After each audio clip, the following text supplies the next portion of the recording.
तुम्हाला कधी असं वाटलं का? कसं वाटलं का? कीर्तन संपवतो मी 10:30 वाजता, फक्त 2 मिनिटं लक्ष द्या. असं कधी तुम्हाला वाटलं का तुम्ही आरशात पाहताना तुम्हाला दुसरा दिसला?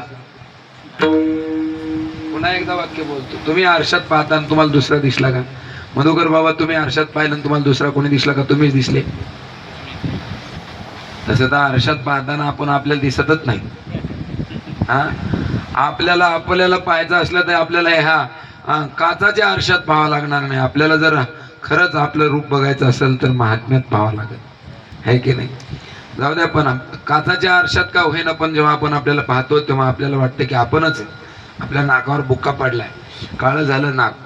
आरशात दिसलं तर आपल्या नाकावर पुसतो आपण, कारण आपला निर्धार आहे त्या आरशातल्या नाकावर बुक्का नसून माझ्या नाकावर बुक्का आहे. जसं सामान्य आरसा आपल्या स्वरूपाचा निर्धार करून देतो, तसं भक्त रूपी आरसा आपल्याला मुक्ताचा निर्धार करून देतो. म्हणून निर्धार हा परमार्थाचा फार महत्वाचा पाया आहे.